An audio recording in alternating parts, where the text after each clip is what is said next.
মিল নাই রে চেহারাতে আর নেই কো গলার সুরে, অদ্ভুত তোমার কারিগরি আল্লাহ দেখছি সোহাগ ভরে। আপনার স্ত্রীর সঙ্গে আপনার মিলন হয়েছে, আপনার একটা মেয়ে জন্মগ্রহণ করেছে, আপনার দ্বিতীয়বার মিলন হয়েছে, আর একটা মেয়ে জন্ম নিয়েছে, তৃতীয়বার মিলন হয়েছে, আর একটা মেয়ে জন্ম নিয়েছে।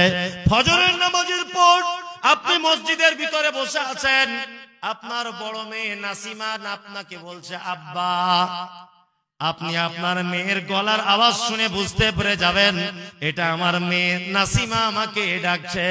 কিছুক্ষণ বাদে আপনি যখন বাড়ি গেলেন না, আপনার মেজ মেয়ে রাকিবা এসে বলছে আব্বা তোমাকে মা বাড়িতে ডাকছে, তুমি আবার গেলে না।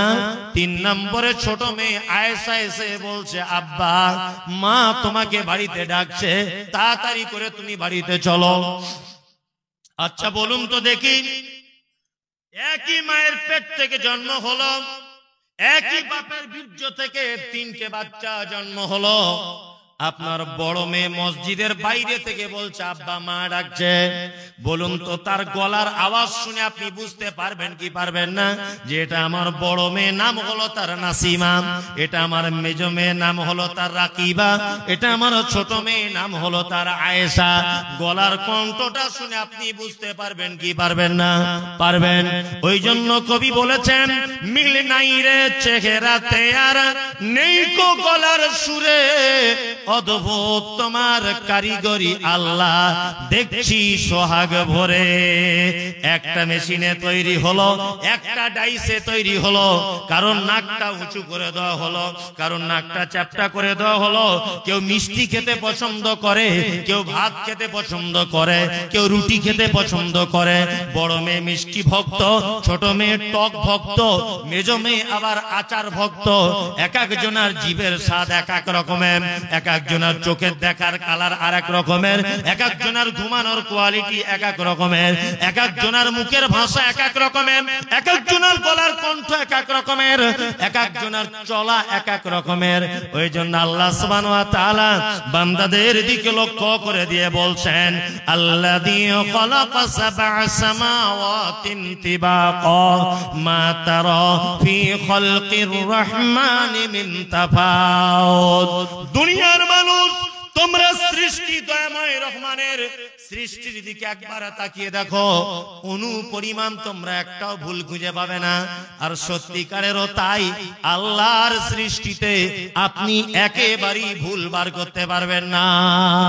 পারা যাবে? কখনোই যাবে না। আল্লাহ তারপরে বলছেন ফারজিল বাসার, তোমার চোখটাকে আবার পুনরায় ঘুরিয়ে দাও।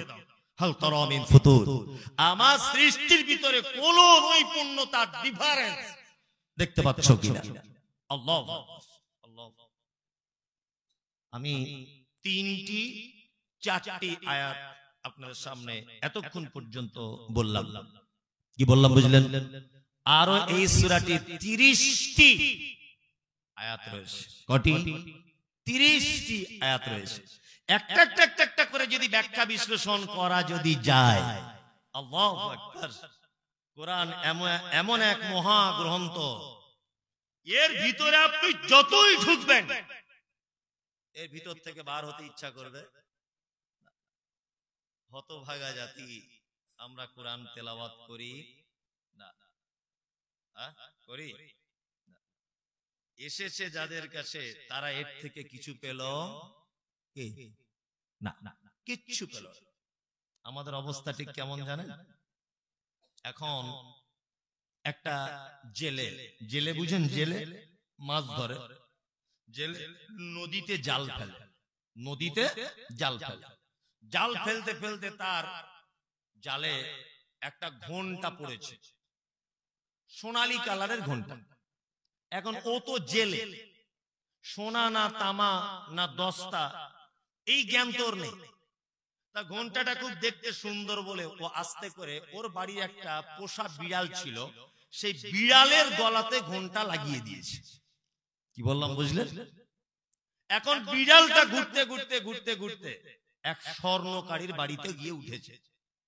স্বর্ণকার ভাবছে ওরে বাবা, প্রায় এখন যা স্বর্ণের দাম তাতে করে 20 লাখ টাকার হবে ঘন্টাটা, ছোট ঘন্টা। ও যেমন করে জাল টাল দিয়ে এদিক ওদিক করে বিড়ালটাকে পাকড়াও করেছে। পাকড়াও করার পর বিড়ালের গলা থেকে ঘন্টা খুলে নিয়েছে। আচ্ছা বলুন, জেলে যদি বুঝতো, জেলে যদি বুঝতো যে এইটা মানে স্বর্ণের ঘন্টা, তাহলে বিড়ালের গলায় দিত? দিত না। আমরা মুসলিমরা এত হতভাগা জাতি যে যাদের কাছে কোরআন এসেছে এরা এইটাকে হুজুর ডেকে এনে তাবিজ করে গলায় ঝুলিয়ে রেখেছে। এরা এমন এক পচা জাতি যে এইটাকে কাপড়ে জড়িয়ে আলমারির উপরে রেখে দিয়েছে, কবে শবে বরাত আসবে সেদিন বৌমা পড়বে। অথচ সারা পৃথিবী অন্যান্য জাতি ইহুদি খ্রিস্টানরা তারা এইটা থেকে গবেষণা করে করে করে করে পৃথিবীর আশ্চর্যতম জিনিসগুলি আবিষ্কার করে ফেলছে। সহযোগিতা নিচ্ছে কার কাছ থেকে? কোরআনের কাছ থেকে। আমাদের বড় লজ্জা এগুলো।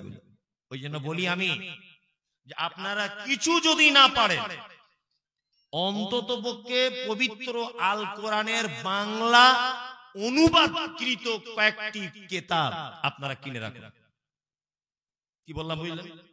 তাফসীর কিনুন, ছোট তাফসীর সংক্ষিপ্ত আকারে। নাম বলে দিচ্ছি, মনে রাখবেন।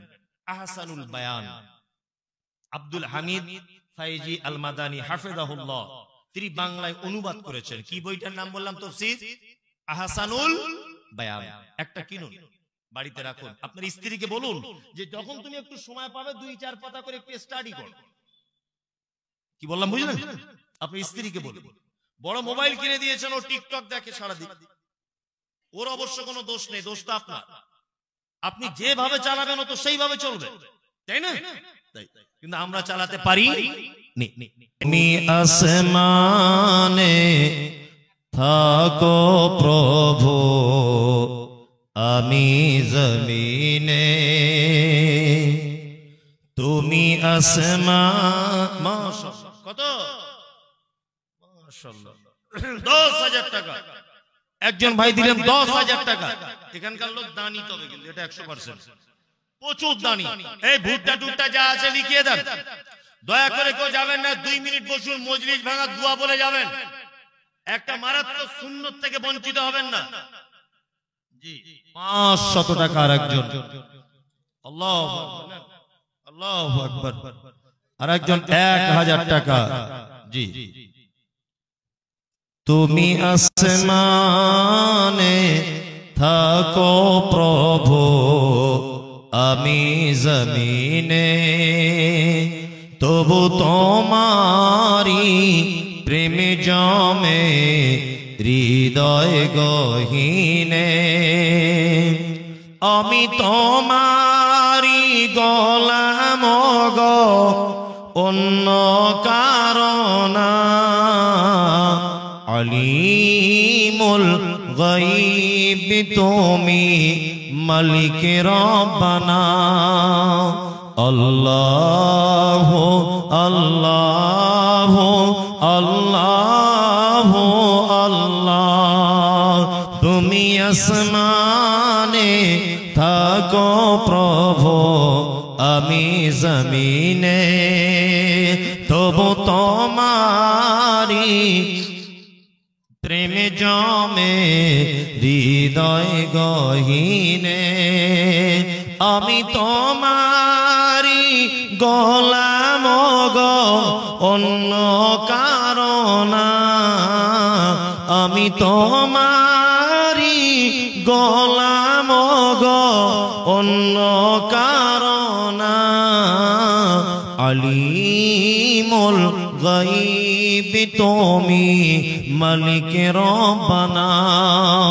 আল্লাহ আল্লাহ আল্লাহ আল্লাহ, তোমারি রহম ছাড়া বাঁচা বড় দায় কঠিন দিনে।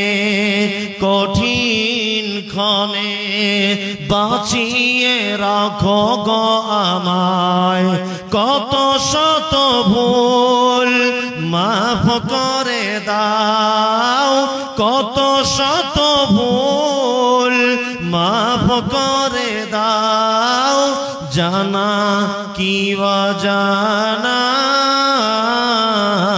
আমি তোমারই গোলাম গো, অন্য কারণা। আলিমুল গায়ব তুমি মালিক রব্বানা। আদেশ করিল আল্লাহ পবিত্র কোরআনে, আর বিবাহ করিতে যত আদম সন্তানের কোরআনে আদেশে আল্লাহ যদি না করিত, মানুষের বংশ সব ধ্বংস হয়ে যেত। কিন্তু বর্তমানে হতেছে এমন, বেটির বিয়েতে বেটার বাপ নিচ্ছে কত পণ, কেহ সোনা দানা নিচ্ছে, কেহ টাকা করি, কেহ জমি জায়গা নিচ্ছে, কেহ নিচ্ছে বাড়ি। আবার কত বাপজি বলে নিব না গোপন, আর বেটা বেটি সাজিয়ে দিঘি বিয়াই আপন। টাকার বেলায় সাধু সাজে, জমির বেলায় চোর। বর্তমানে বেটার বাপ এমনি হারামখোর, চোর লোকে চুরি করে অন্ধকারে হলে, বেটার বাপ করে চুরি দিনের উজ্জ্বলে।